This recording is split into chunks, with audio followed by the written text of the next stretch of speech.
Hello, spicy friends. So we're back for another episode of A Quarter Smut and Spice, and I have a dragon with me tonight. Guess who's back? And first off, we do need to say the Amalin theory that we're going to be discussing is kind of our own thing, but JL was the one that thought it up.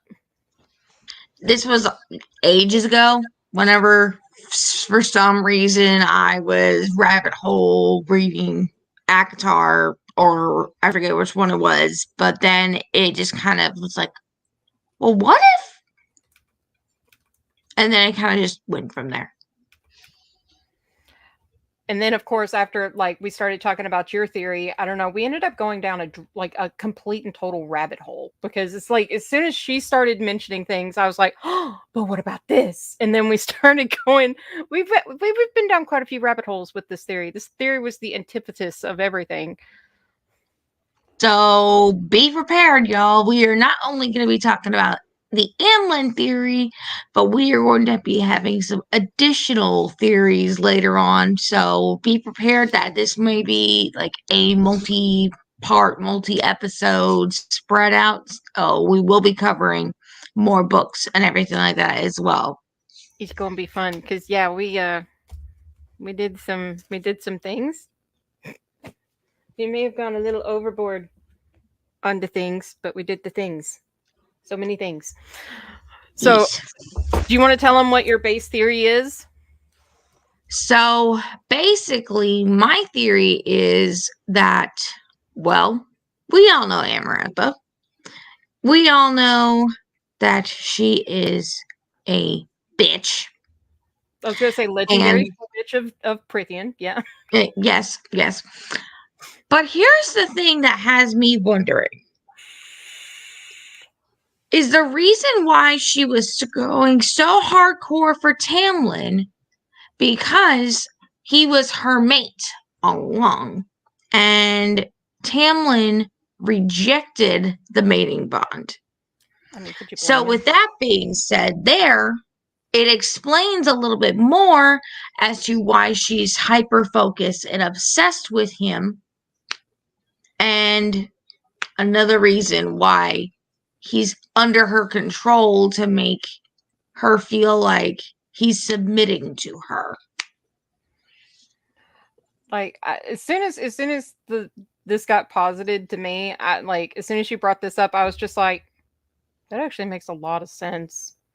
Like it made the most sense out of anything because I mean, without that theory, which I mean, at this point, everybody's talked about it, and it just becomes more and more and more and more like it's not just head canon anymore. Might as well just call it official canon, because it's the most plausible explanation for the conflict between those two, because otherwise they were just childhood friends that grew up together and then kind of decided later, nah, I'm out.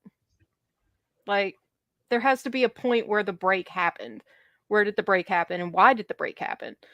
And that's kind of like, it just makes sense. Just makes sense.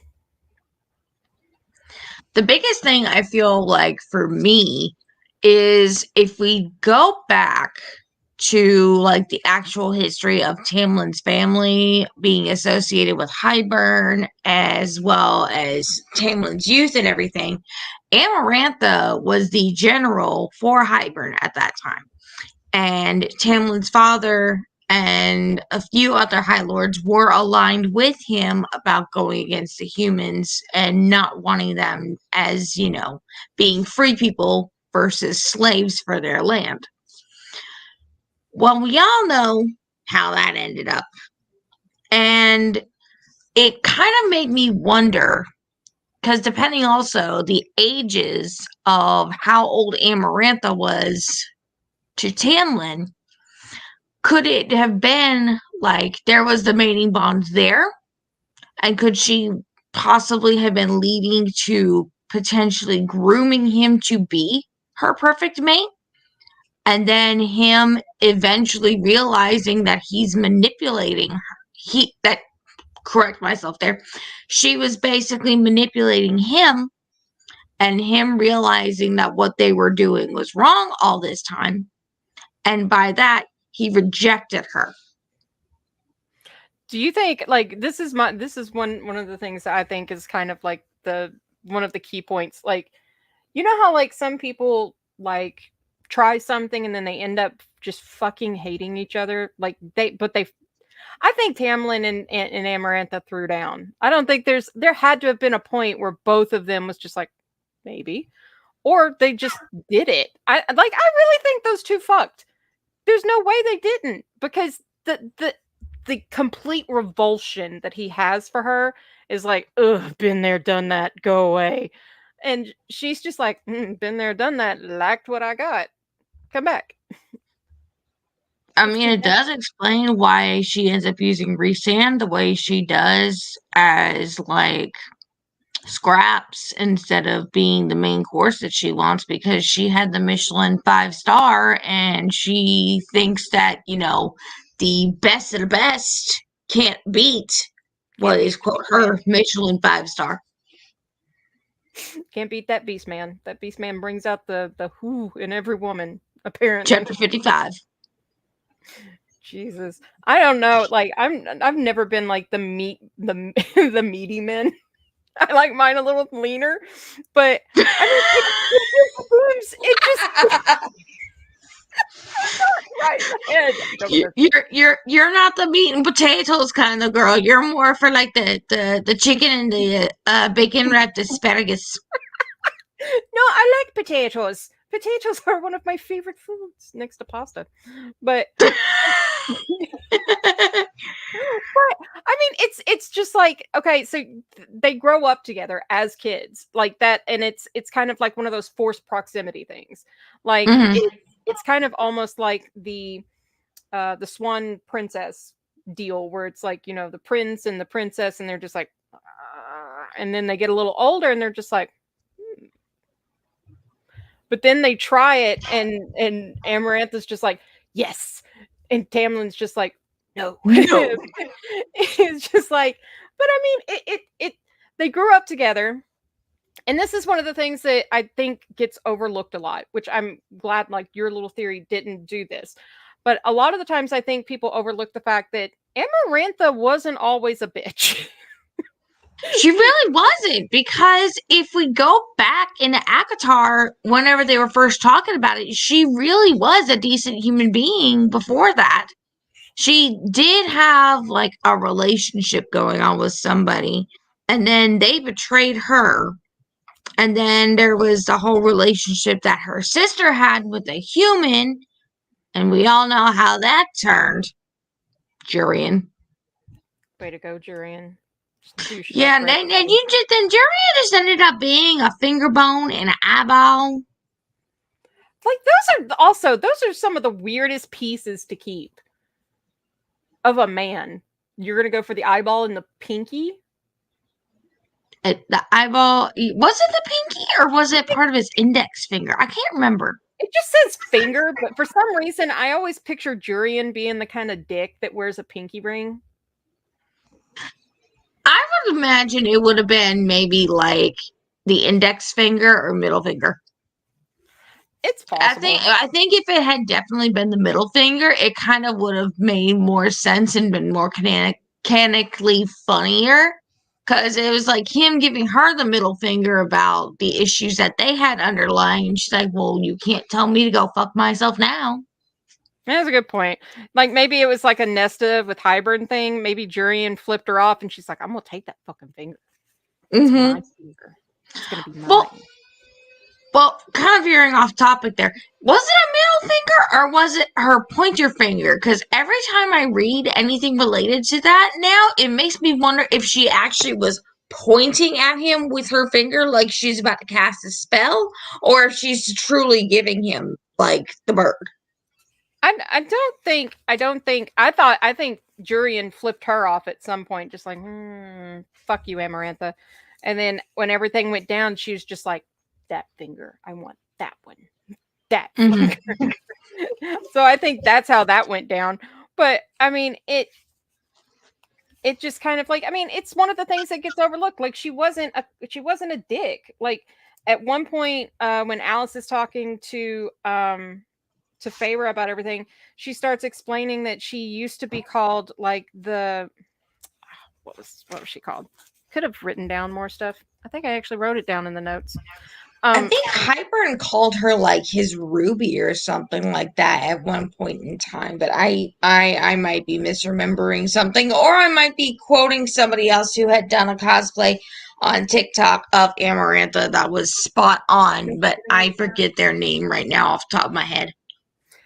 Well, I mean, she was called something by the high lords whenever she came back over during the first like beginning stages of her like trying to fool them, being like, "Oh no, we're friends. We want to set up trade.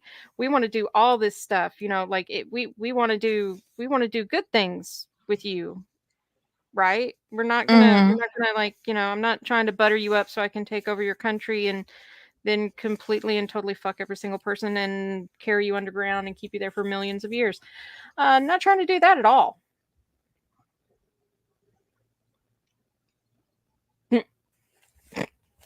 Which I mean, she had a very pretty name because I remember um Alice was the one that was telling Feyre about it. But she ended up being called the Great Deceiver after she Oh kind of yeah. revealed who she was. But I was just like, okay, so apparently, you know, humans aren't the only ones that can make bad choices. Um, it's nice to know that it's not just me. It's nice to know that there are other people who have horrible taste in people, because I don't understand. But I mean, she was like the toast of the town when she came back to Prithian. Like, and it wasn't even like she came back with suspicion on her, because when she left with Hybern. So when she came back, they just kind of like, yeah, she's all Ooh. right. She's all right. You know, we can give Speaking her of another her chance. name, have you actually looked to see what the plant of Amarantha looks like? No, I didn't. Yeah, because she's named after a flower. I didn't even know that And was a flower, to be according honest. here, is a cosmopolitan group of more than 50 species, which make up the genus of annual or short-lived perennial plants, collectively known as amaranths. Some of the more well-known names include prostate pigweed and love lies bleeding. Prostate pigweed? Yeah, yeah. Wow. Okay. Like, oh, just wow. That's an aggressive flower. Who comes up with a name like that? I don't know. Like, somebody's just like, yeah, that looks like a that looks like a prostate pig flower to me. Like, can you imagine having to identify that in like botany class? I'm sorry, I'll behave. But like, it's kind of one of the things that's like, she is not a bitch to start off with. It's not until like it seems all right, and this is the thing. I think there's a process of like time. There's a literal timeline where Amarantha starts out with Tamlin. They're on the same even level and everything. And there has to be something that happens between them before the thing that happens with Jurian. Because her and Tamlin were already divided. His father and Tamlin were like, no, no, we're going to protect the humans. And Amarantha's like, not if I get to him first. So I think there had to have been something that happened before the Jurian thing. Like, it doesn't say anything, like it doesn't give any details on like why they stopped being friends, which they just kind of like, I mean, I can understand leaving it ambiguous, but it's kind of like,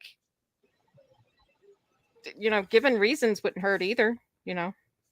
Well, I want to throw this question out just to see if anybody later on, if they either come in here while we're in the middle of streaming or decide to do a replay.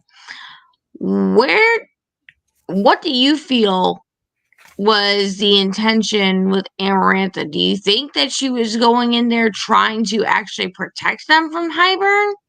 Or do you think that maybe she could have been, secretly plying all along to I basically wipe actually them all out?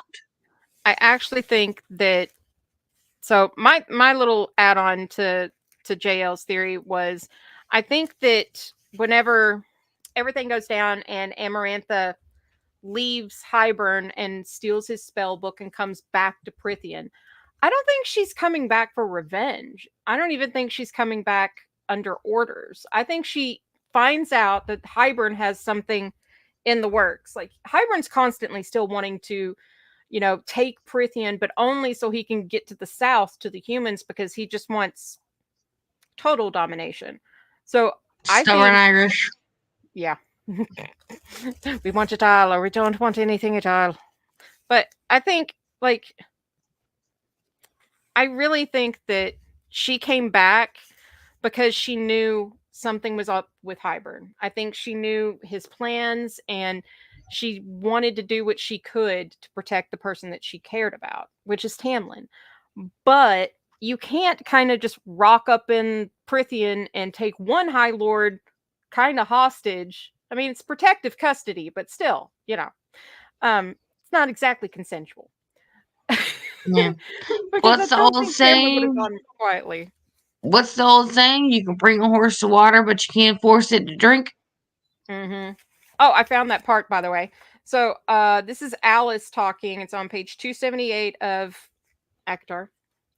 And for 50 years she lived here as a courtier, bound to no court, making. Oh, wait a minute, I skipped over a part. My bad. Alice went on turning an apple over in her hands as she inspected it, deemed it good enough, and stuffed it in the bag, charming the high lords with talk of more trade between Hybern and Prithian, more communication, more sharing of assets. The never fading flower, they called her. Yeah, that's what it was. That's what stuck with me whenever.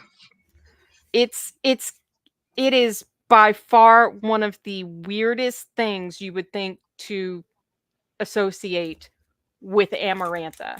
You're like, the never fading flower? Hi, Michaela. We just started talking about the theory that JL has about Amarantha and Tamlin being mates, and how that possibly could have come down to, like, what we see or read what we know in the book. And then we tacked on, like, my little thing was like, do you think maybe Tamlin, I mean, she did what she did to protect Tamlin instead of, like, power. Thank you. Hi, So Michaela. Nice to officially meet you. Yeah. Gale's the dragon. He's a widow dragon. Uh but yeah, so, like, I mean, what we don't this is another thing that I think is confusing about the whole Amarantha thing. We don't hear anything about Amarantha's parents, her history, where she's from technically, because she's either from Prithian or she's from Hybern. That's like the two places that we know of about the Fae. So, where's your hometown, girl? Like, that's another thing that kind of makes me wonder if she didn't live in Prithian. That way she had a little more access. Maybe. Now, we do know, and this was just recently released and everything from Sarah J. Maas, because we all know that she yeah, I was just about to say, could it potentially be that the newest book that she's writing for ACOTAR be the Amarantha one? Or do we think that's going to be one that she does later on down the road? Because she did also mention that she had a book planned after ACOTAR, that was going to be like a whole new series with a whole new set of characters. And could it potentially be more history? I want a whole, like, I want a fucking prequel is what I want. You've got all of this talk of the wars that began essentially like 500 years ago. You've got wars that happened with some of the main characters in these books. And what happens in those wars dictates what happens in these books. So it's kind of like, give me a prequel. Like, give me a backstory to Tamlin and Reese and their families and stuff like that. Like, give me that. Give me the beginning. Don't get me wrong. I liked Frost and Starlight. I liked the little Hallmark in between book between Silver Flame and War. But I don't feel like that was like book like enough. You know what I mean? Like, I feel like there could have been more like diving into it. I think they could have. I think the only thing I would have preferred from A Court of Frost and Starlight would have been like they touched on a favorite thing, they touched on a Nesta thing. They did really pay attention to Elaine. Like, not that I want more Elaine content because I fucking hate Elaine. Yes, Not we believe me, we all know not how a much you secret around detest here. Elaine. But I think like that would have been nice to round it out with like, okay, we've seen what's going on with Feyre and Reese. We've seen stop it. Behave. We've seen what goes on with Nesta and Cassian. We don't really, I mean, there's like a little itty bitty moment of Elaine, and that's it. That's it. So it's kind of like that's the only thing that's missing. Like, yes, I don't particularly care for Elaine, but round it out, okay? If you're gonna like just she's there. She's there. If you're gonna have her there, do things with her. That doesn't sound right. Mm-hmm. Yeah, Michaela, I'm the dramatized versions, I'm actually finding I'm enjoying those. If it's by the same group that's doing the dramatized version of Fourth Wing that I'm listening to, then abso-freaking-lutely I love the aspect that it's giving me with the way that they do their audiobooks. Like, it's honestly making me want to re-listen to them over again and do it with dramatized version. I'm audiobook challenged. I can't do the whole thing with the I like having my own visual references and voices. Like I don't know why. It's just like it just it just doesn't work. Like I don't know. Like for some reason it's almost like it's combating with my imagination at times, so it's just like we'll do it the old-fashioned way. Well, the Reese actor who does the dramatized versions of ACOTAR, his voice is one of the popular ones on TikTok as well. Like a lot of the actual like audio credit that they do for him whenever they're doing like the Reese cosplays and everything. So like there you are, I've been looking for you. That's the same voice actor who was actually the one in the dramatized version doing those for the different Reese cosplayers that they'll use. So yeah, I've seen Tyler use quite a few of them. The sounds on TikTok. Mm-hmm. Tyler Girl. I will take no arguments. She just asked the question. That Well, we're going to discuss it. We're going to discuss Fourth Wing after we finish it. So, we're definitely going to be talking about Fourth Wing. I think we'll dot that for later. Yeah, that's going to definitely be a dot. Okay, so moving back to the beginning of Amarantha. So we know that she wasn't bad. Mm-hmm.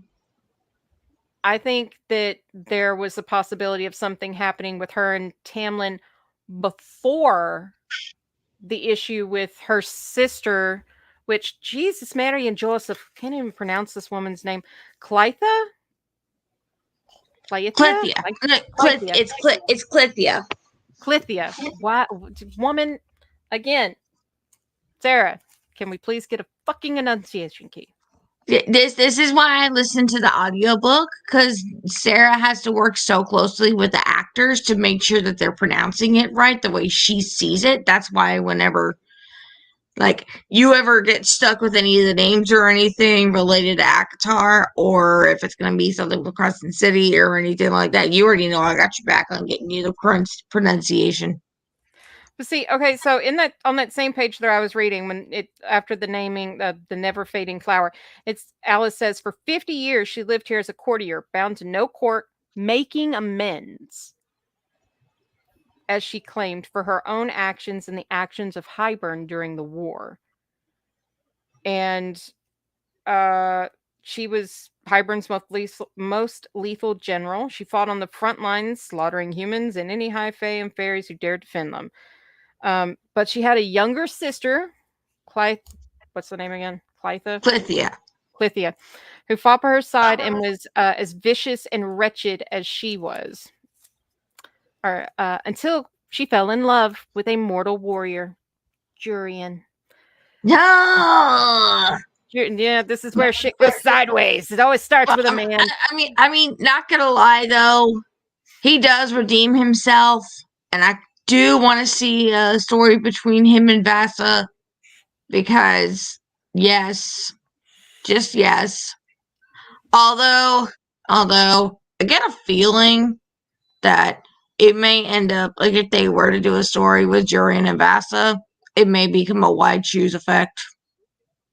Yeah, with Lucy. Mm-hmm.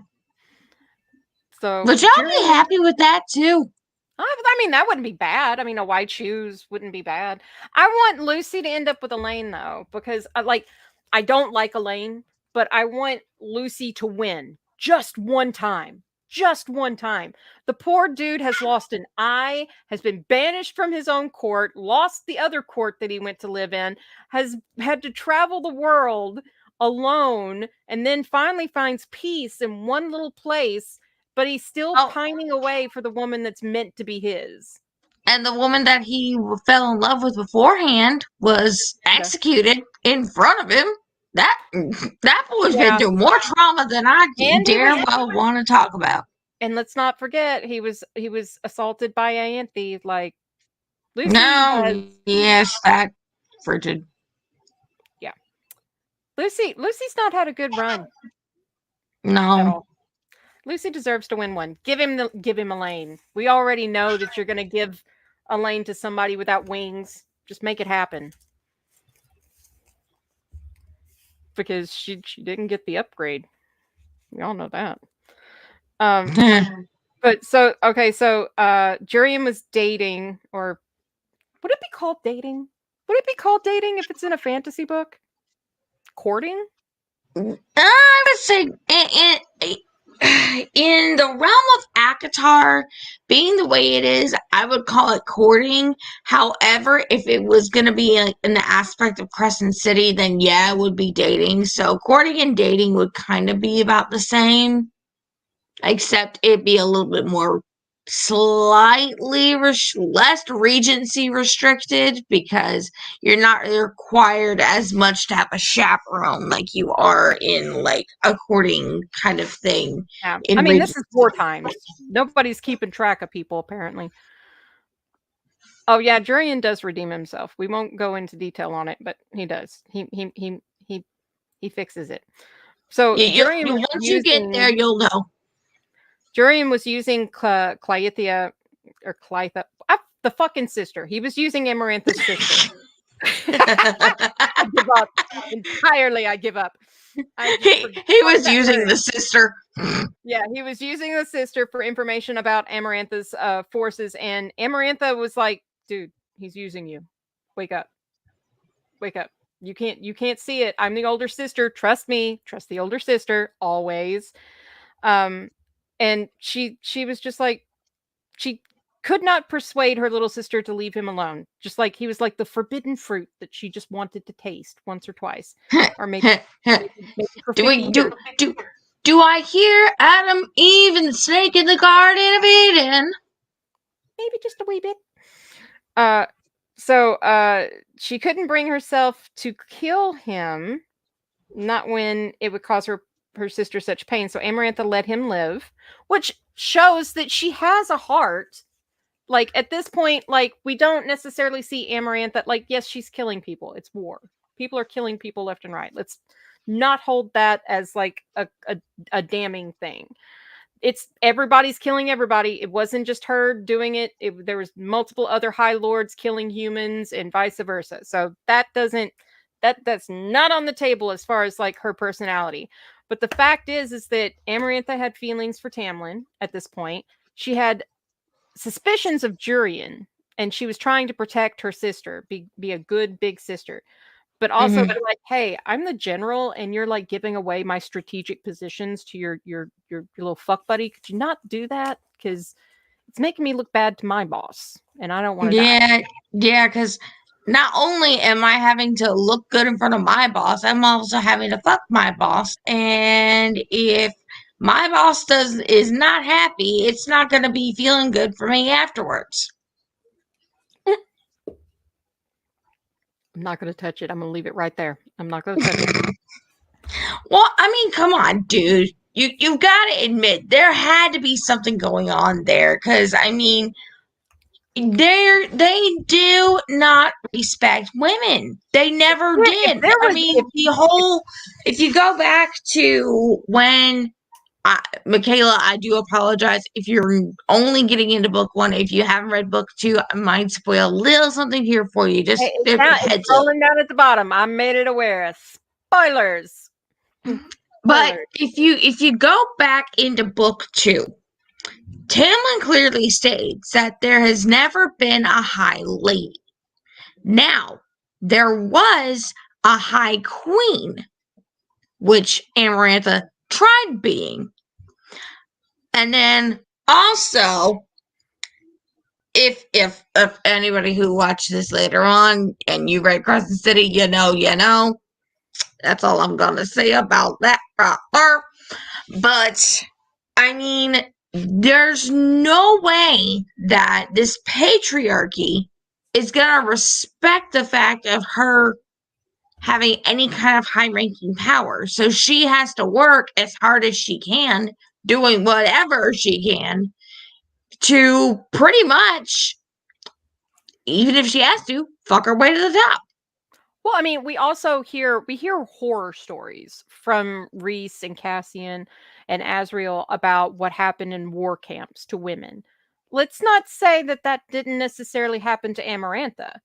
I mean, what's to say that Amarantha wasn't accosted, and that's part of the things that made her distrusting, and maybe she was put in a position where somebody was harming her and Tamlin stepped in. Maybe that's where the love interest began with them. Maybe that's why she thought, hey, that's my mate. He's got my back. He's taking care of me. He's looking out for me.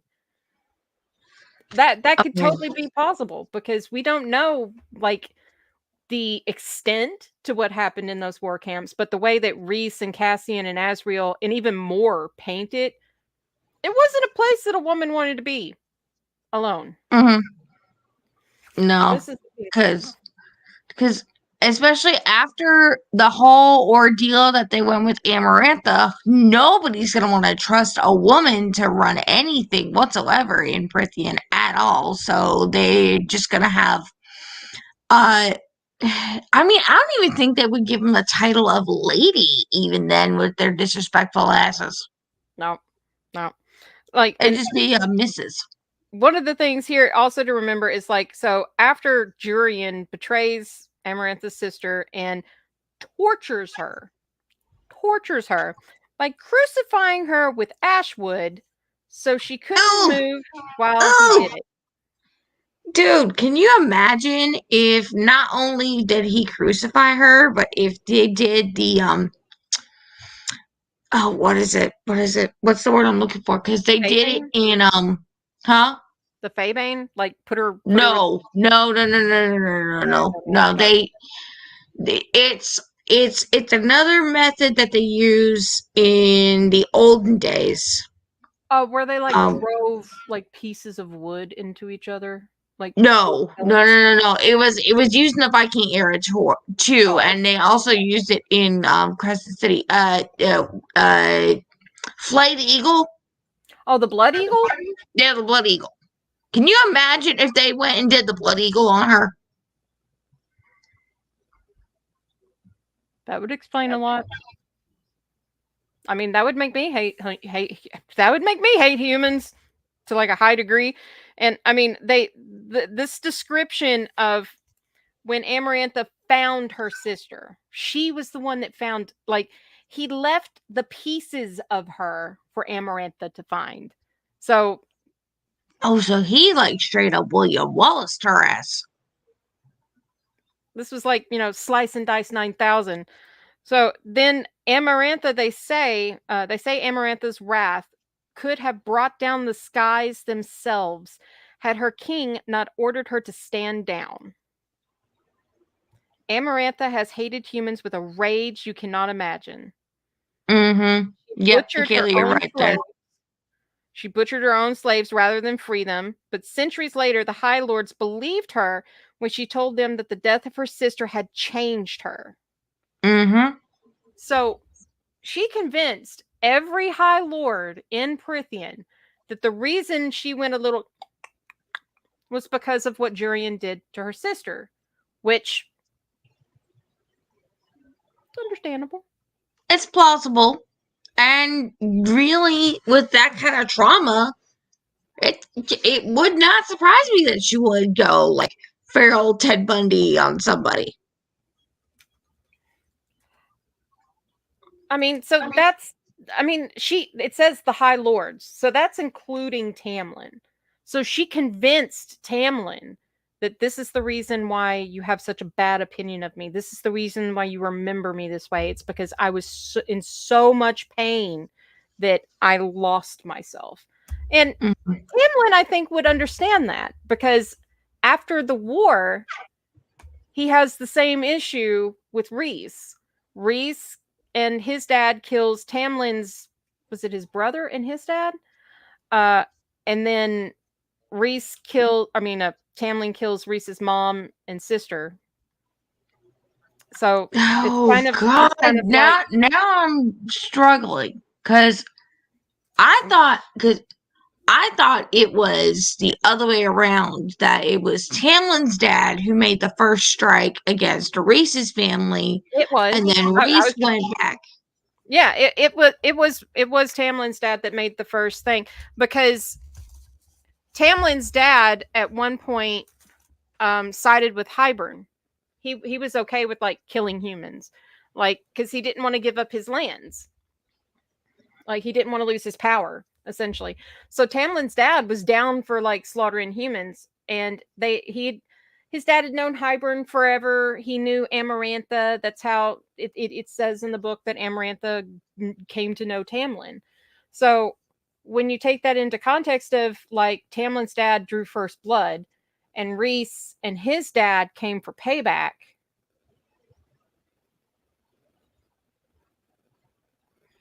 See, this is why Hybern should have had a No, right wait a and a minute. left hand. That's wrong. What? That's wrong. Because Amarantha. Oh, now I remember. Amarantha is the one that killed Tamlin. That killed Rhys's mom and sister, not Tamlin. But because Amarantha did it for Tamlin and his dad, that's why Rhys's dad went after Tamlin and his father. Remember, Rhys talks about going with his father and realizing, at the moment it was, too late to stop him, that this was wrong.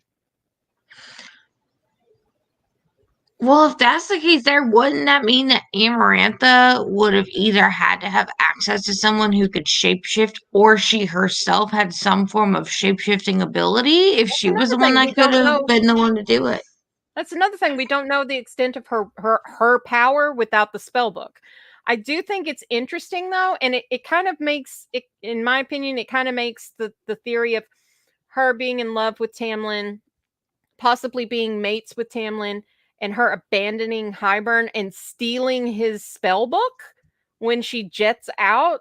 Like she knew she was going to need something. She knew she was going to need like backup. Whatever happened to Hybern's spellbook after that? After Amarantha is they lost track of it. The High Lords didn't even think to, like, put that shit in a locker or anything. They lost it. The Adder got it and brought it back to Highburn. Yeah. That creepy motherfucker. Well, I mean, Dude, when you think about it, the most recent pictures I've seen of the Adder really freaked me the fuck out, man. It was exactly how I imagined it. Like, let's be real about that for a second. You know that there's a spell book. You know that she has the spell book. You know that the spell book is kind of like the beginning and the end of what causes, the High Lords to be trapped. Why in the literal fairy fuck wouldn't you find that freaking book and hang on to it? Butterfingers? Whoops. Like, it's just like, what the hell? The number one thing go ahead. Too many hits of the Prithian mirth root. The number one thing I would have seen happening to that book would Baron going for it. Because, I mean, out of the High Lords... Ooh. I could see Baron going for it. Be like, I can take over everybody as soon as I get this book. And the Adder's like... Yeah, but Baron at the same time, though, he's still too much of a kitty taco. Okay, maybe Iris then. Because Iris is... No, because Iris doesn't want to be like his dad. He straight up said so himself, too. He doesn't want to be like his dad. So, who would gain from getting Hybern's spellbook after he's in Akabor? Oh, when after Akawar? I thought we were talking about after Amarantha's death and I'm just throwing that out in theory. Like, who do you think would gain? It's like, wait a minute. I'm not 100% certain this is mentioned, but I think it's possible that spellbook ended up in Helian's library. I think they gave it to Helian for protection. Because, I mean, Helian's like, he's got everything. Like Ariel. He's got everything.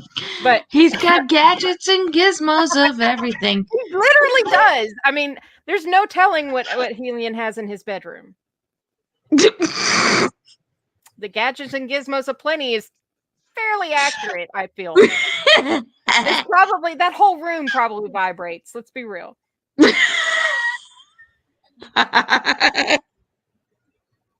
Helian's a freak.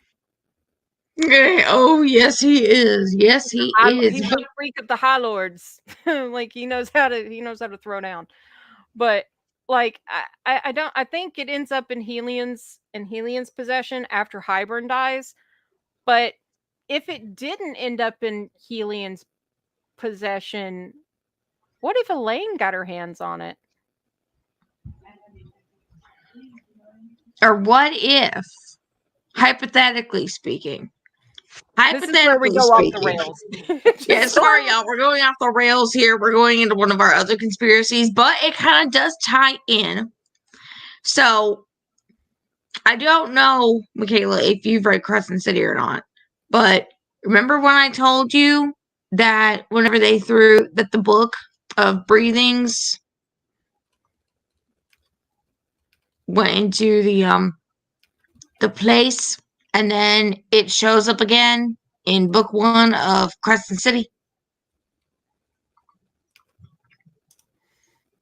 Yes, this was something I didn't know until I went back through Akawar, and then when I got to the point where Amarin throws the Book of Breathings into the void when the cauldron breaks, and then JL was like, wait a minute, I know how it ended up in Crescent City. And I was like, how? So here's another thing, and this is like a spin-off, and we're going to be covering multiple different universes and finding all the Easter eggs that tie in from not just Akhtar, but even Throne of Glass and Crescent City, how they all tie together eventually down the line. What if, not knowing it, Jessica has Hybern's spellbook. Oh God, that would be bad. But would it have survived the fire? That is another question. Well, no, because remember what I was telling you before. Jessica's was the only one that didn't, burn. Oh, I mean, I thought that Lily set it on fire. Do you really think that Jessica would have been that dumb? Not necessarily. No. Lazy? Yeah. No. Short-sighted? No. No. Michaela's like, I have a theory that Ianthe worked with Amarantha, not just Hybern. Well, we that may be one of our potential ones that we cover. We'll just ... that one. Yes. We're trying to stay on track, guys. We're not trying to shoot the whole wad on this show. We have quite a few other theories that have paralleled off of JL's initial theory on things. Like, this is what happens when we talk about books, and then we're just like, well, what about this? And then what about that? And then we start looking at stuff, and then we like start brainstorming. It's a rabbit hole. We just fall down the rabbit hole. Our conversations are just rabbit holes. Yeah. It's like a multiverse of holes. Yeah. Believe me, I called something way far ahead of time in one of the books we're buddy reading right now, and she's like, don't do that to me, don't do it to me. And what did she say literally just a little bit ago? You were right. You were right. You're right. Always trust the JL. But like, essentially, like, so we've established that Amarantha was not always bad. There is the possibility of her being used by Hybern. There's the possibility that perhaps Tamlin stood in the way of some bad things happening to her, and maybe that's where the romance began. Now, here's what I think we need to also discuss while we still have time here. Yeah. The after effects of Tamlin killing Amarantha. Yeah, because it didn't really go the way he thought it would. No, because we all know, or at least those of us that have read all of the, ACOTAR books, which, the red flags all along. But Tam, they never really go into full effect of what happens when your mate is killed or murdered or dies, naturally. They never cover or never have really said what happens with that. But I'm thinking with the way that he acted beforehand, before the whole escape of Feyre going to the Night Court after being trapped. Yeah, before Feyre went full Rambo. Yeah, before she went full Rambo, is that it was not only him reliving trauma that he was put through by Amarantha's hands, but it's also an after effect of a combination of his mate being killed, him killing her at his own hand. Because, I mean, let's also... I'm sorry to interrupt you. Let's also not forget that Amarantha was kind of okay with Tamlin dying because, I mean, she knew he wasn't going to, but still, she put him on the chopping block to test Feyre, remember? So it's not exactly like it's at that point, it's less a love bond and more a possessive type thing. Like, you're my plaything. I will have you and I will play with you. Look what I'm doing to Rhys. Like, I mean, look at what she did to Claire. Look at what she's done to Rhys. Look at what she's done to everybody. Like it's beyond ridiculous what extent she goes because she's a jealous, psychotic bitch. Just a little bit, yeah. That fits the narrative. But I mean, it's like I just kind of after looking up all this stuff and like really looking into your theory and everything, the more I step back and kind of try to look at Amarantha as a whole person instead of just like the bits and pieces we're told in Akatar, like filling in the gaps essentially. Like it very much makes me wonder if like we take into context that Tamlin's a broken person, Feyre's a broken person, Nesta's a broken person, Reese is a broken person. Like everybody's broken in some way. So why wouldn't it be fair to say that maybe the Amarantha's broken. Yeah. I mean, she even says because of her sister, you know, I'm a different person, which should have been a red flag. But I mean, it kind of makes me wonder if maybe the demonization of her was based on past actions and not current actions. Because if Tamlin is her mate, she abandoned Hybern, stole from him, came back to Prithian, went to Tamlin first, then tried to save him. Yeah, then took all of the other High Lords that she knew he would have, like Hybern would have to either get control of all 7 courts or he would have to kill them. And Amarantha knew there would be no arguments essentially. So, would you take a chance at somebody hurting your mate and then having to live with that pain? But then also, if you come into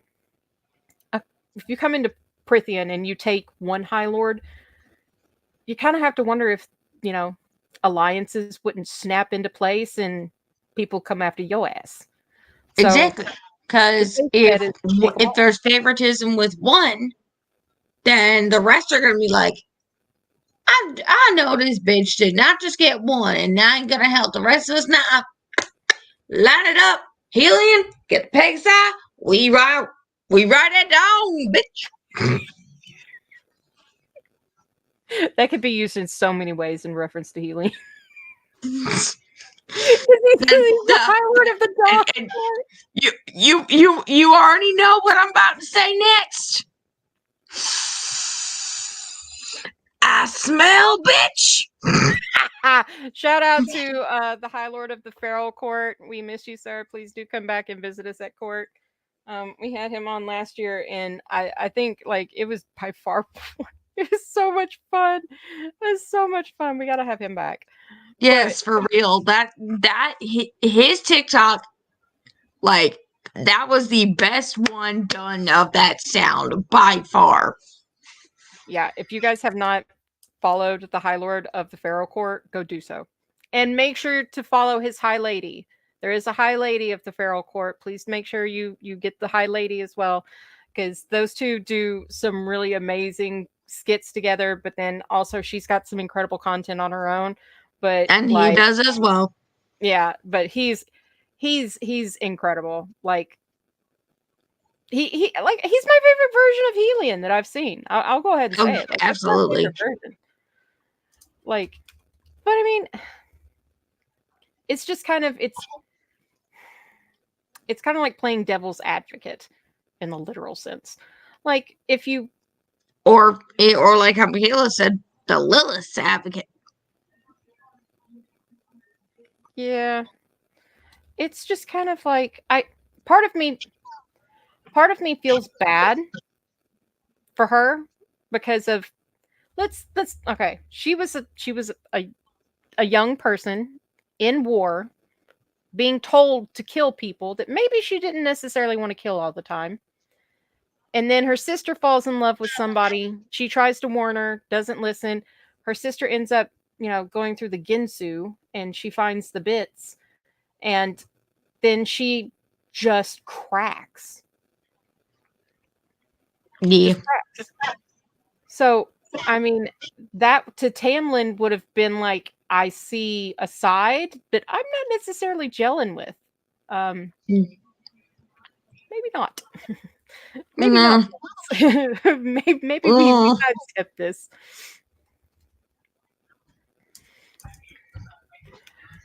But I mean, I think it does. I think the theory holds more water than like a lot of people have given it credit.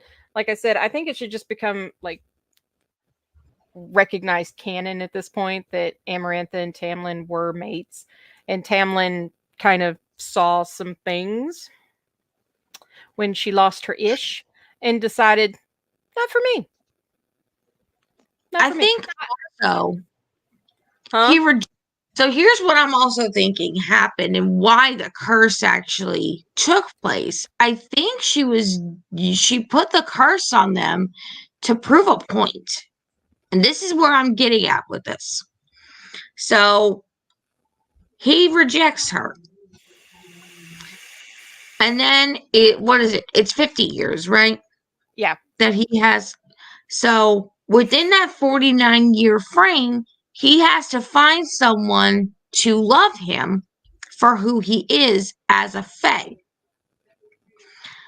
And it was assumed that it was supposed to be a human has to fall in love with him, correct? Not a fae. Yeah. Just It has to covering be my a bases human. there. Well, the stipulation was he has to find a human that would kill a fae, or that has or would kill a fae with hate in their heart, and then change their heart to love him. That's where like Okay. the Beauty and the Beast thing comes in. Okay. Just was making sure I was correct on that. Yeah. Because if he couldn't prove that a human could love him, he would have had to submit to her anyway and then be in alliance of I'm stuck with this bond I don't want, and then it leaves that residual effect when he realized that he made a mistake when he killed her. I mean, let's not forget that the moment he goes to kill Amarantha and he has her pinned to the wall, she says, "Please." Like at the last minute, that's the last thing she says quietly and gently to Tamlin. "Please." Mm-hmm. That to me does not, that to me just says, I don't want to die, but also I don't want you to kill me. Because I think Mm-hmm. if Amarantha knew that there was a mating bond there, she knew what kind of torment that would leave behind for him. And I think she loved Tamlin enough to not want him to suffer. Because let's just be honest, Tamlin's mental health after that was not necessarily the best. What gives you that idea then, dearie? Would it be trapping Farah in the house after she already went through the same torment and torture of being, trapped under a mountain for months at a time, not knowing what day it was or if she was going to make it through the night? Like it just,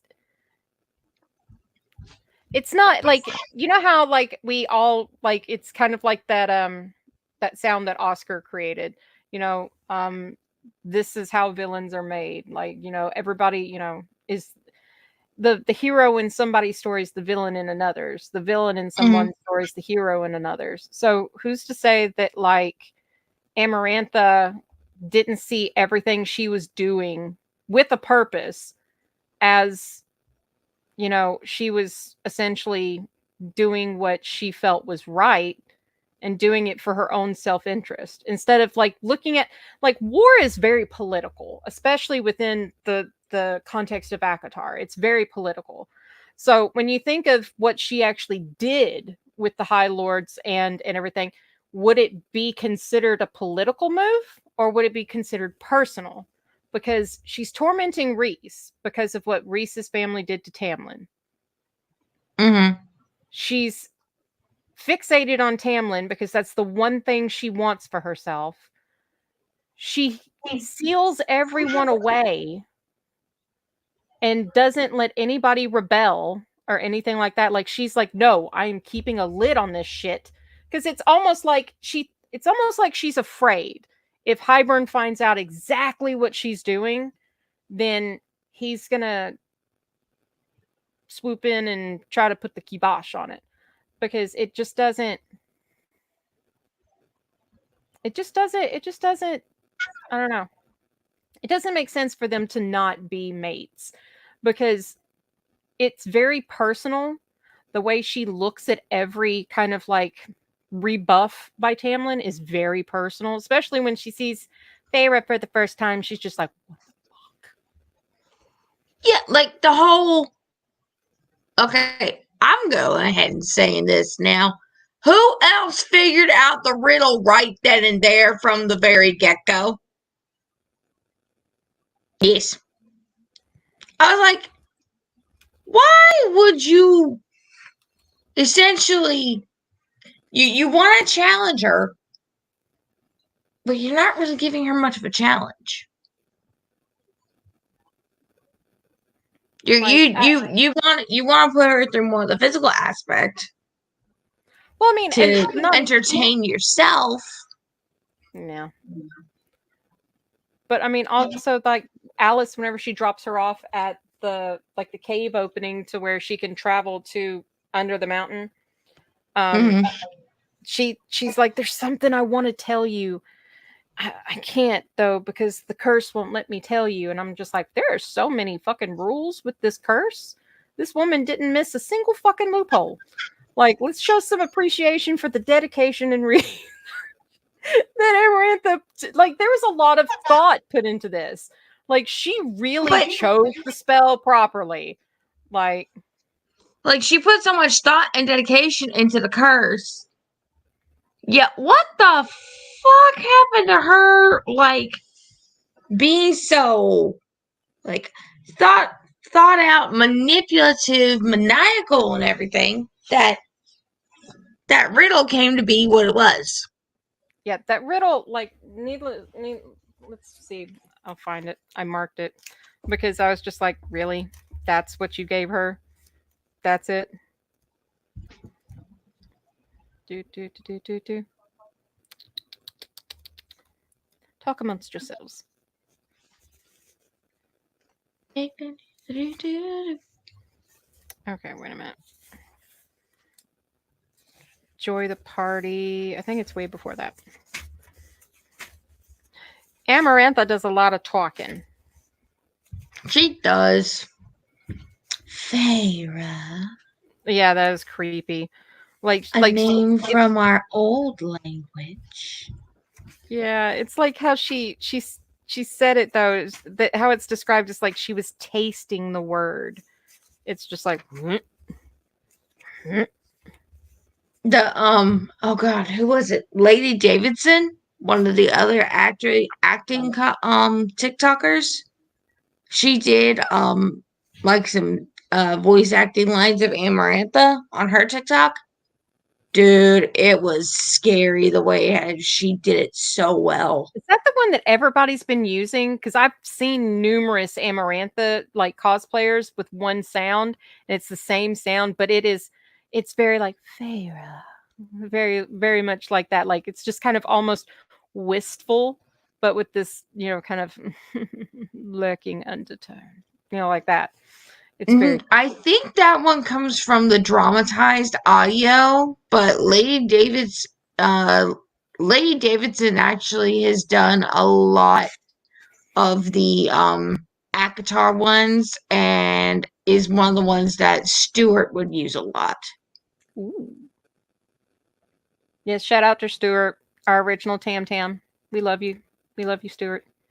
We're glad that you finally decided to take on Lucian, though, and shed Tamlin.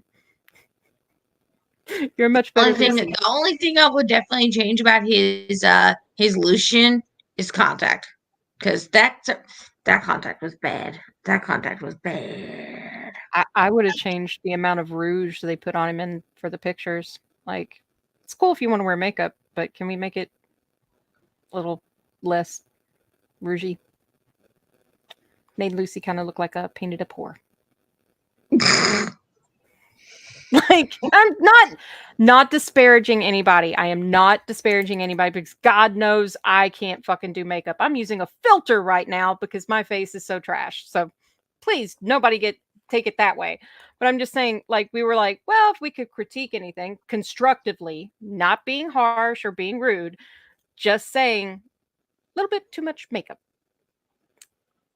A little He's beautiful. heavy-handed on the rouge, but other than that, quite He's lovely.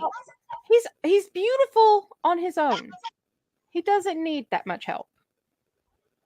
That's all I'm saying. Stuart is a glorious, beautiful, wonderful person, but he's also fucking sexy as sin on a sidewalk. Yeah. Like don't mess with perfection. Okay? Just let it shine through. And I'm sure he would be very unhappy with me saying perfection. Sir, I understand. We all don't have perfection. Perfection is something we may never attain, but you're pretty fucking close. Okay. Let's be honest. Pretty fucking close, Stuart. So take the compliment. But so I found the freaking thing. Um those that seek me, there are those who seek me a lifetime, but never we meet, and those I kiss, but who trample me beneath their ungrateful feet. Love that she threw that line in. At times I Mm-hmm. seem to favor the clever and the fair, but I bless all those who are brave enough to dare. By large, my ministrations are soft handed and sweet, but scorned, I become a difficult beast to defeat. For though each of my strikes lands a powerful blow, when I kill, I do it slow. Which is fairly fucking accurate when you're describing love. Mm-hmm. I mean, it does play pretty accurately with Amarantha as a person. She's like, I have been stung and hurt so many times. I am the I've been most bitter. I'm stepped on, I'm crushed, I'm chewed up, I'm spat on, I've had everything done to me. Like, you changed my name from the never ceasing flower to the deceiver.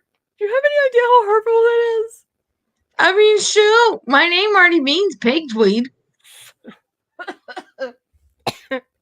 Oh God, yeah. I don't think Michaela was here for that one. Why don't you repeat that? This is Okay, weird. hang on. So, yeah, Amarantha. We all know Amarantha's name is that of an actual flower.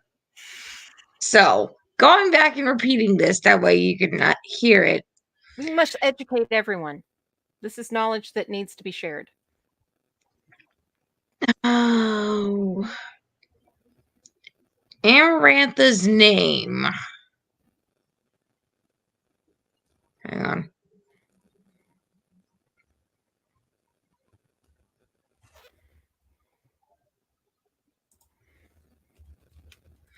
Okay. Amarantha's name is a basic translation of the amaranth plant. So she's named after a flower, essentially. The Greek word itself, meaning is unfading. Amarantha as a girl's name is a Greek origin meaning of amarantha as unfading. But the plant that she is named after is a cosmopolitan group of more than 50 species which make up the genus of an annual or short-lived perennial plant collectively known as the amaranths. Some of the more well-known names include prostate pigweed and love lies bleeding. So her name itself means unfading. And the flower she is named from is known for love lies bleeding. Love lies bleeding, but also prostate pigweed. Yes.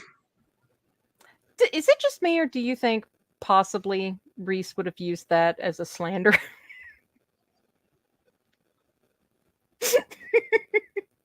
Like, be honest, if Reese got a hold of that little tidbit of information, I don't think he would be. If Reese didn't, I sure as hell know Cassian would have.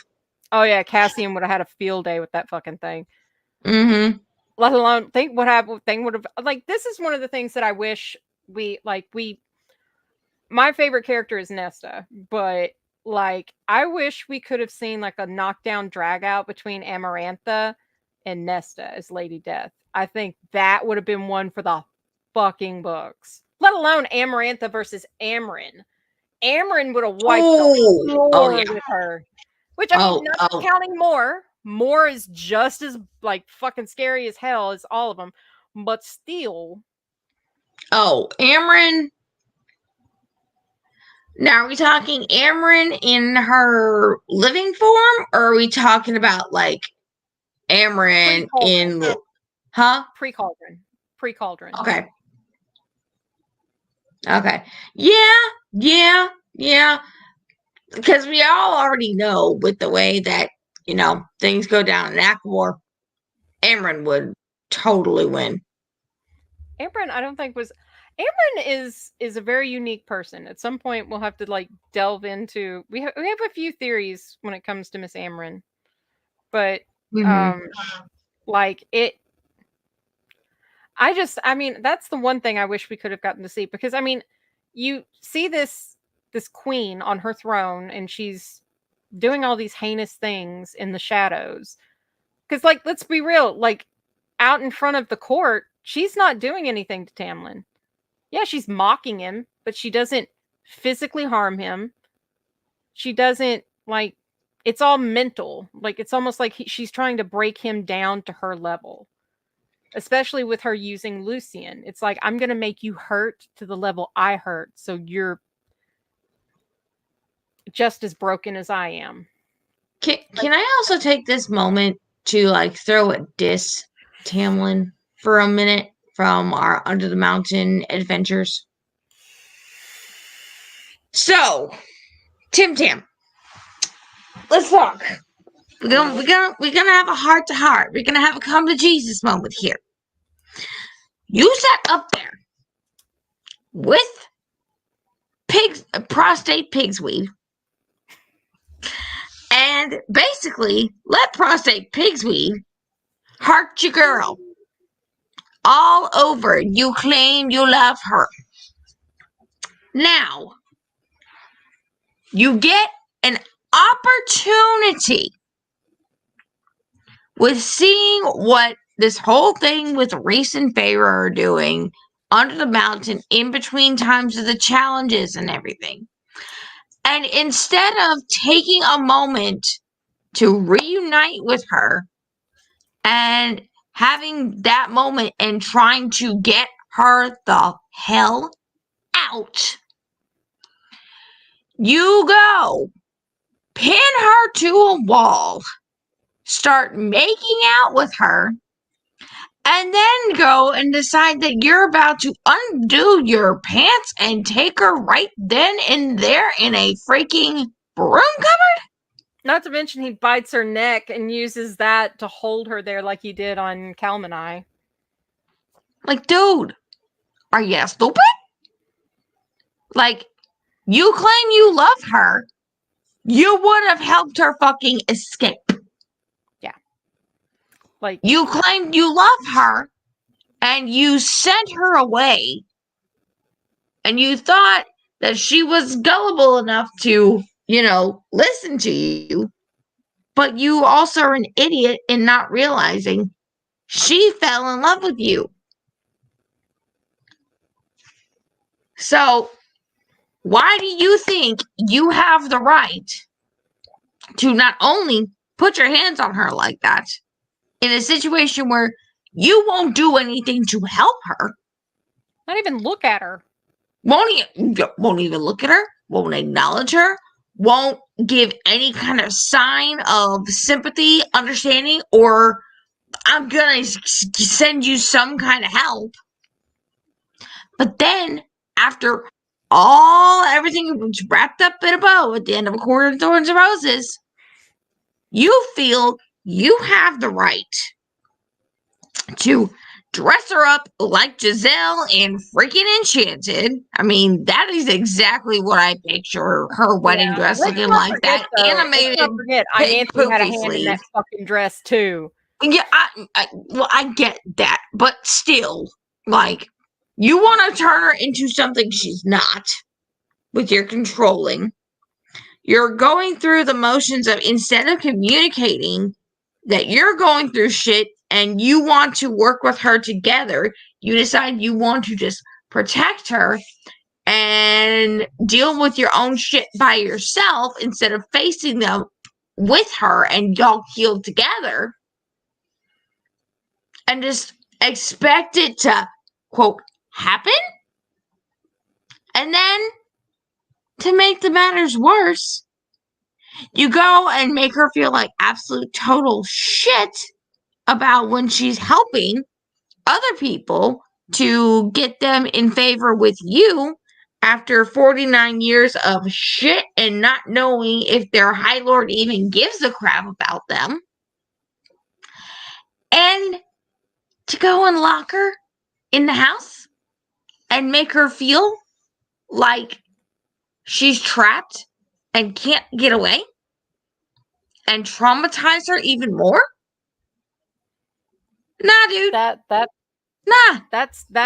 That was the, like, I've said this before, and we had Corey on the show, our High Lady of the Night Court.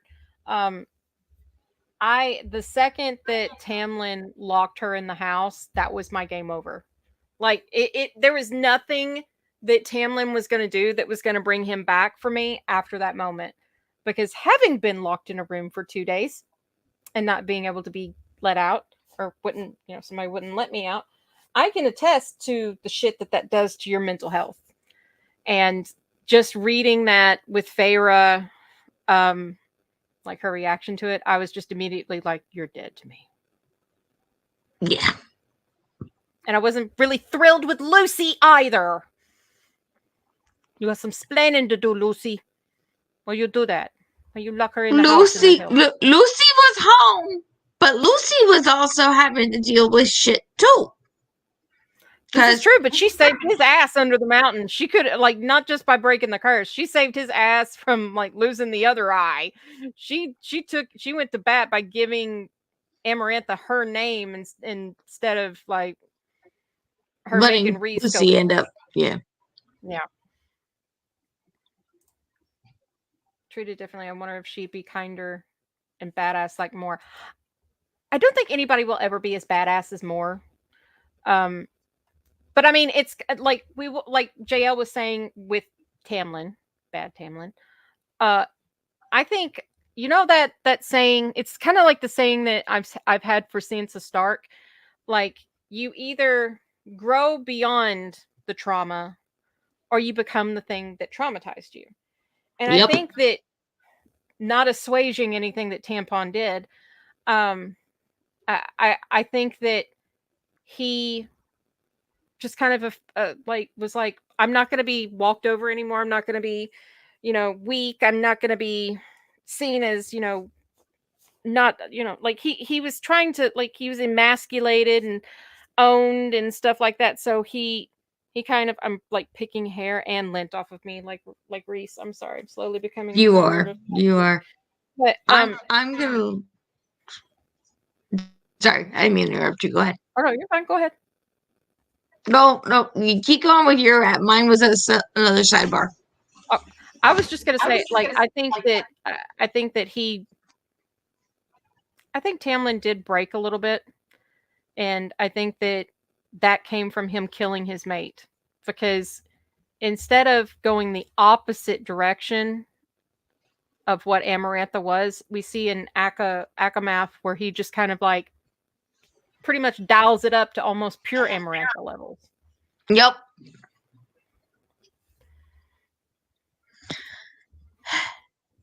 I will say this. If they do eventually turn ACOTAR into a TV show, whether it be animated, live action, God knows whoever picks it up, I will be living in my most villainous era.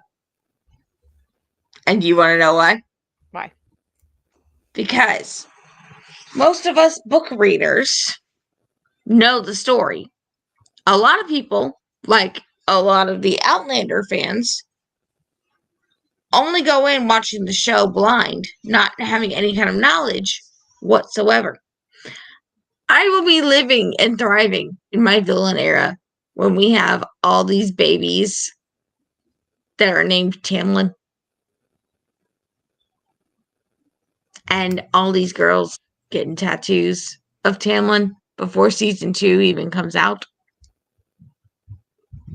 And then season 2 comes out and all the shit with Tamlin comes to the surface, and yeah. That's going to be my next thing, is how are they going to cover all that with Tamlin whenever they eventually do the show? And oh god, I don't think Michaela knows about tampon. Oh, about Tamlin being more like less. Nicknamed tampon. Yeah.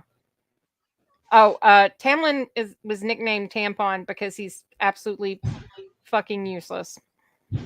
The only the only thing that tampons really do is become red, like a red flag. Tampon is just like you. He's a one use. Let's put it that way. He's a one use. He's a one trick pony. He's a one use. Like I just there's so many things Tamlin just, but I mean, so wrapping it up, what do you think after we've kind of run through what we've run through so far? Do you still stand by, like, you think that they were mates, or have you kind of seen a different route? I feel that the mating bond between them wasn't fully explored. I feel like it never fully set in place because it was never accepted. So we couldn't really see how deep of a connection they had. However, it does leave it an idea if someone decided to go and do like a fan fiction to maybe explore that, which I'm not going to, Rachel. Don't get me wrong. I could totally, like, I will say this. If I went to explore anything, my ass would be writing a fanfic of the prequel. I want to know.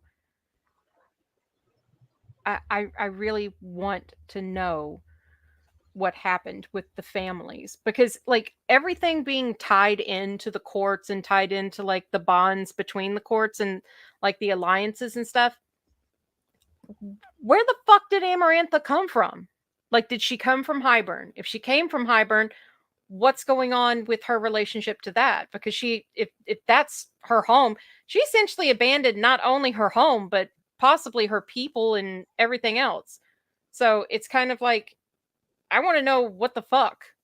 If she was from Prithian, which I'm not sure because they said that she left and come back, but that's, she could have gone back with Highburn when he lost the war.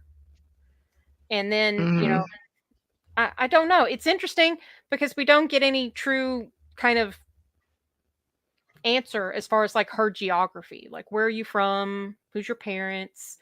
We know what happened to your sister. Sorry. But I mean, then another thing, why after the wars? This is something I think I have to ask. Why after the wars with the humans, for the love of all that was holy in Christendom, didn't the Fae go throughout the entirety of the world and destroy every fucking ash tree they could find? Like, there had to have been a spell where they could have just Havana Kedava'd every single ash tree and never had to worry about daggers or arrows or any of that shit ever again. But nah. It was like, I mean,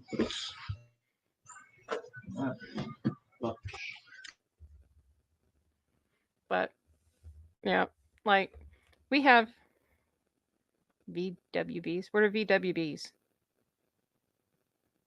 What are VWBs? I do not know what that is. I will say we've got villains with benefits. Maybe. I agree with JL's interpretation of everything. I do think that Tamlin and Amarantha were mates. I think that with her saying, it's very kind of like, it's almost kind of very much like Anakin Skywalker and Padme, where like Vader is going into the mask and the last thing he says before he goes into the mask is "Save me, Padme." That please at the very end is kind of like it's it's oddly it's oddly human for her to say please at the last minute before he kills her. Like she's just like please, kind of like just don't.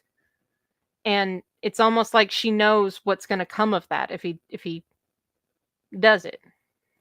Because as much as like everybody talks about being able to scent the mating bond, Feyre was human. She had no idea. She couldn't scent a mating bond. For all we know, every High Lord that was there knew that those two were meant to be together, and Tamlin was just like, nah, I'm gonna trade up. Which could be why he was so fucking catty and ACOWAR. Fucking whiny bitch boy. Whiny bitch Fey boy. But I mean, that's my perspective on it. I think they were mates. I think that at the last minute she made one last kind of like please, and he still was just like, nope. She just couldn't let go of things. That was the problem with Amarantha. She couldn't let go of things. Period.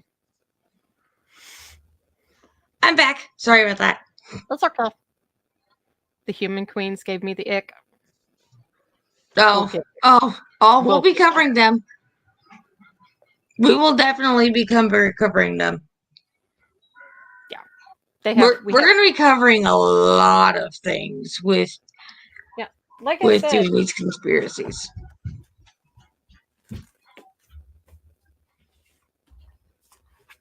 We've been doing our homework. And I still have 2 more books. But like we have many theories. Like there's one that kind of plays off of the events that happen surrounding JL's theory with this with Amarantha and Tamlin being mates. We didn't discuss one thing though, JL. We didn't. We forgot the thing where she lets Tamlin go. Why would she have done that? The thing that I brought up. The thing that I brought up about that was, what if? Isn't that okay? So Reese's court is the only one that has like the tattoos when you make a deal. So what if Amarantha, what if it's not a curse? What if it was a bargain? What if it was a bargain between Amarantha and Tamlin? I'll give you X amount of years with these stipulations. If you find it, you're free. Instantaneously. Because think about it, she would have done whatever it took to keep that bargain from being broken. She would have thought, because that's their most sacred law. The masks. Remember? Yeah. The masks. That's essentially one of the reasons why then she made that one of the stipulations is the event she invited them all to was a masquerade ball.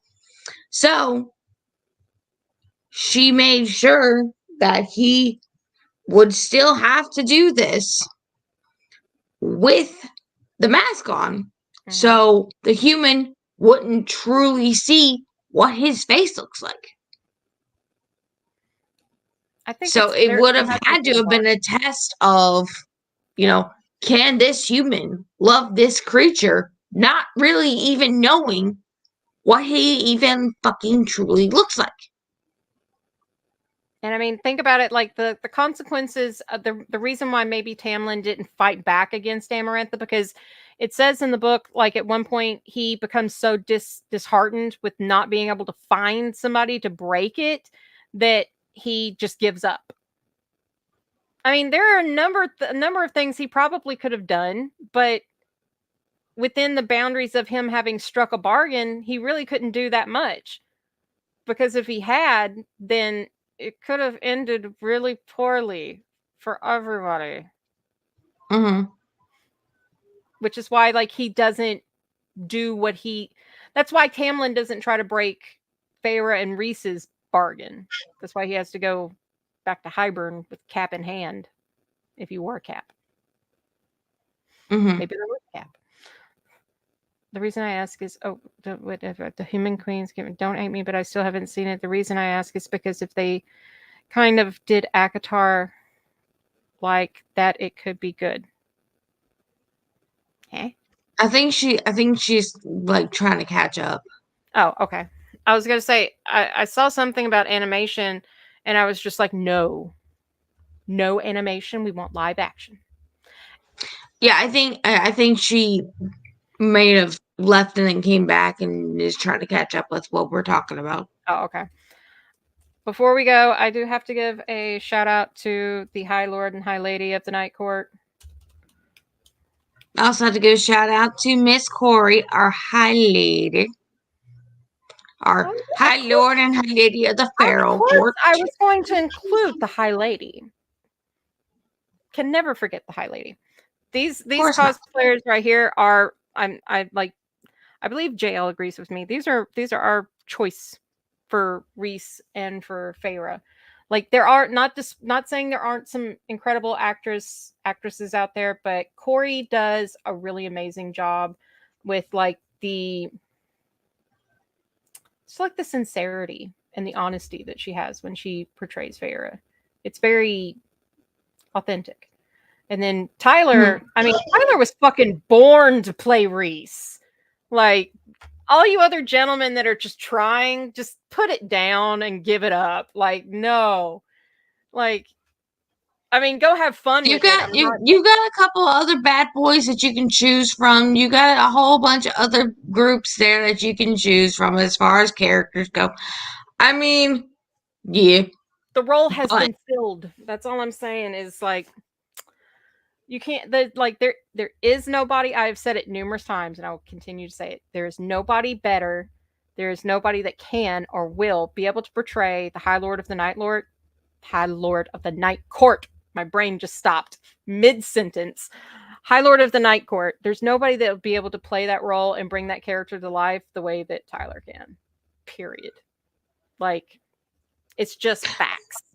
I did kind of come across an actor recently. If they were to go the route of an actor, possibly that I could shoot for play Rhys. Obviously, we still want Tyler.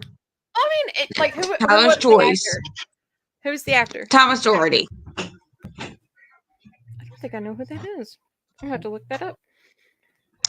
I want to see Tyler do it just because, like, Tyler's such a good person and he deserves to win one, but also just because, like, reading the books, that's who brought Rhys to life for me. Like, whenever I was reading ACOTAR and stuff like that, like, that's who I looked at as Rhys. By the way, gentlemen, could you please redo the ring light videos? Personal request, please. It'd be nice if we could get Tyler, Stuart, Ryan, and Victor to do the ring lights again.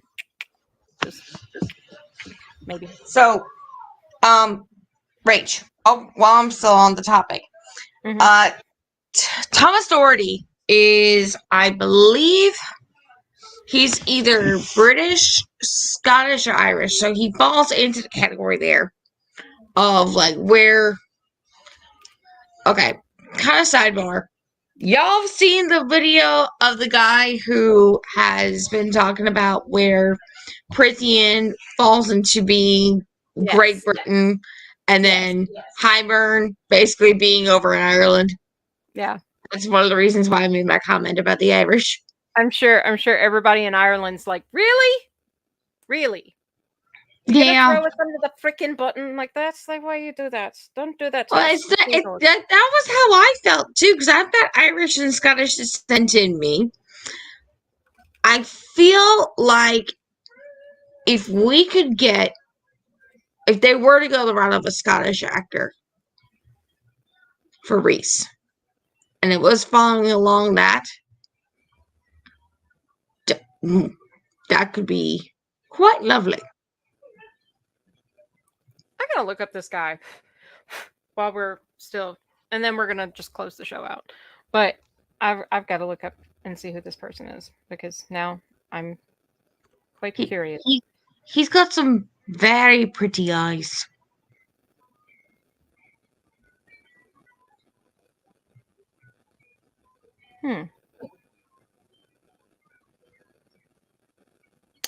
I see Azrael when I look at him. That's what I see. I see Az. I could roll with it.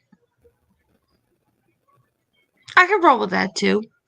I mean, he looks sleepy, and I would think that Azrael would look. I don't know why I think Azrael looks sleepy, but Azzy's kind of got like that relaxed. I'm just gonna watch everything go down here. I'm not gonna stress or give a crap about anything else. Like, I'm just gonna watch it all go down. Azrael's like mood is just smile and nod, just smile and nod. He plays Hook in Descendants. Oh, that's the asshat that cheated on Dove Cameron. Yeah. No, I'm now officially out. Fuck that man. He cheated on Dove. I don't like cheaters. That's the same thing with Jacob Elordi. Jacob Elordi cheated on Zendaya on her birthday, no less. So that man can go eat a bag of dicks. Like, I'm sorry. Yeah, someone tried to say Jacob Elordi needs to be in something else recently, and I was like, Garbage can? the heck he does, huh? I said the garbage can, maybe? Like, yeah. You know the TikTok that I made as soon as that came out. I was just like, no. I was like, Jacob Elordi is the reason why women are unsatisfied everywhere. Jacob Elordi is the reason why women are taught to swallow or spit. Jacob Elordi is the reason why your pizza's burnt.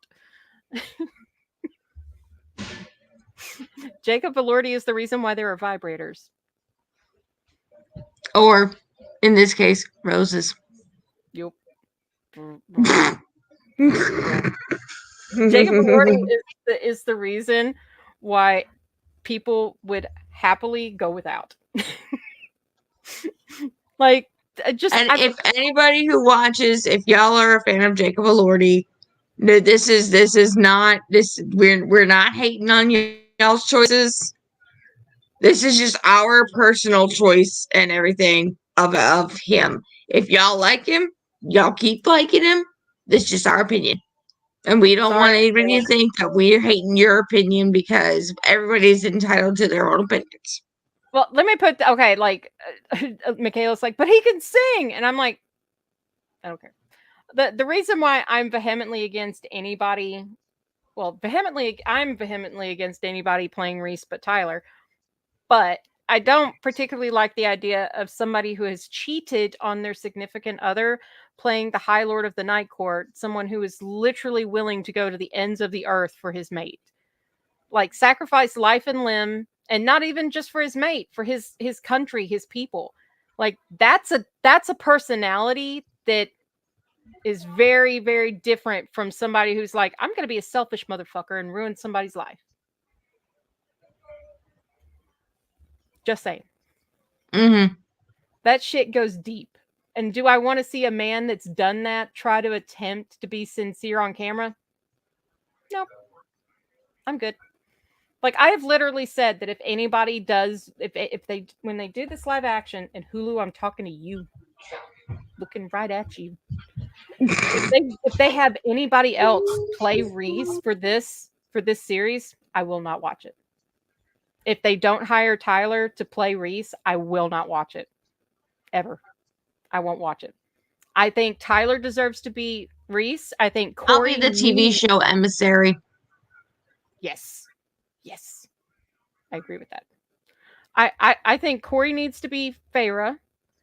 I think Victor... There are a couple of people who have differences of opinion on Cassian. Victor is still who I would prefer as Cassian, because Victor is so pretty. We love you, Victor. Kim Jensen. I rest my case. All I'm gonna say is like I still love my Victor, and Victor, you're supposed to still come be on the show. Don't think I've forgotten, sir. It's been a year since you made that promise. Just saying. Cassian's a man of his word. Get your ass over here. There went my shot. And then Stuart, I'm gonna throw away my shot. I still think that Stuart could play a really good Tamlin if he wanted to. Only if he wanted to. I think Stuart's take on Tamlin, like, as much as I fucking hate Tamlin, Stuart doing the things that he's done with that character, not, and it's off book things. Like, he's created moments with that character on his own and portrayed them. I would watch Stuart as Tamlin, and I would love Tamlin because Stuart is the only one that can convey like that pain. Yeah, that deep emotion that you need to have any sort of sympathy for a character like Tamlin. He can make you feel it. He can make you feel it. And that's a rare fucking thing. Now, him playing Lucian, I already know who I'm gonna who I would cast as Lucian right now. Ooh. Oh gosh! As soon as I said that, I lost the name. Dang it! Out into the Netherverse. Hang on, it's gonna come back. It's gonna come back. Don't even bother looking up Jacob. It's not worth your time. Trust me. It's not. As soon as I saw that TikTok, I was just like, you can ask JL. I made an entire, like, what was it, like 10-minute TikTok of doing nothing but it was like 2 minutes because I didn't even have the 10-minute feature on there yet. Like, yeah, it was like 2 minutes and something, almost three minutes. But I was just like, I didn't hold back at all. Avanjogia. Who? Avanjogia. Yahtzee? I don't know. Back from Victorious. Back from Victorious. Back from Victorious. Avanjogia. He at one point in time, History Channel did a special on King Tut, and he played King Tut. And if you pay attention with the way that he looks, maybe darken the hair, not giving a bright red, but maybe like a wine mulberry kind of red with an amber eye and the scar going down, plus with the distinct natural coloring he already has to what we know about a certain lineage, he'd be perfect for Lucian. I have another suggestion. I gotta find the right picture though, and then we're gonna go over the 2-hour mark if we don't. Come on, show me. Sorry, y'all. This. How many times has this happened now with us? Too many. This is becoming like a show guarantee. If you come to watch us, you're gonna be here for quite some time. So make your peace with it. Okay, I'm just gonna blow this picture up. Taylor Gray. I can dig it. I can tell you I have met this man. I can tell you this man, number one, smells very good. Number two is fucking gorgeous. He plays Ezra Bridger on Rebels. He's the voice of Ezra Bridger. And all I can say is, oh, okay. Like, I was sitting there at that table just like, I haven't watched Rebels. I have nothing to talk to him about. I still pulled some stuff out of my ass and made it work. But I still think Dark and Raw needs to be Hybern. Either Hybern or Baron. No, they like Hulu has not dropped it yet. But like, I don't like. Hulu needs to take advantage, and I've said this not just about. We've really got to close the show. Shut up, Rachel. Uh, I think It's I not think just you, it's me too. I think that all right. TikTok is an untapped resource, in my opinion. You have a vast and wide and like varied character pool to pull from. People who can play numerous characters, people who have certain skill sets that fit them perfectly for just one character. You have singers that are actors, you've got actors that can dance and everything else. You have cosplayers that are specializing in prosthetics and as special effects makeups. You are wasting your fucking money if you don't use a resource like that. Like Mm-hmm. the fact that you have not only gorgeous people to choose from, but people that you can verify by reputation and by followers and their community that they have built around themselves. You can verify whether or not that person is worth putting your money into. And I mean, I would if I had $5 million and I could only spend $1 million on 5 characters. I could only hire 5 people to play 5 characters. Corey would be Feyre. Tyler would be Reese. Victor would be Cassian. I'm back and forth on Ryan. I think Ryan could do Asriel, but I think he would probably be better as Lucy. And Stuart's always going to be Tamlin. I think he does an amazing Lucian. I'm not saying anything about that, but I fell in love with Stuart as Tamlin. Like he's Tam Tam. He's the Okay. good version of Tam.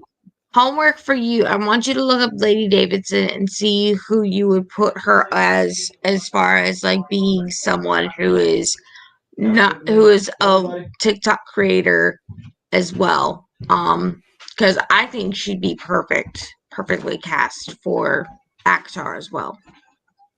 Okay, I'll check her out. Yes. Thanks.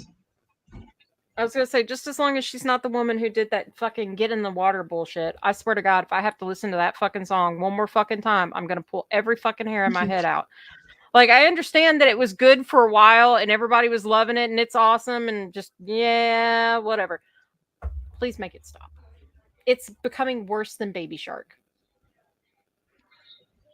Wait, which one? The get in the water. The fucking Poseidon thing. So fucking annoying. Oh, I love that one. It was fine the there's first 40 times. But Jesus there's Christ. There's a Nesta cosplayer who did that one, and I loved the way she did it. I think I like that was the other. I only did okay. So Tamlin, Reese, Feyre, Lucy, the last person, Kate. I don't know what her last name is. She's the other cosplayer that does Feyre stuff, but she also does like Nesta stuff and everything. I think it's like Kate Nicole, isn't it?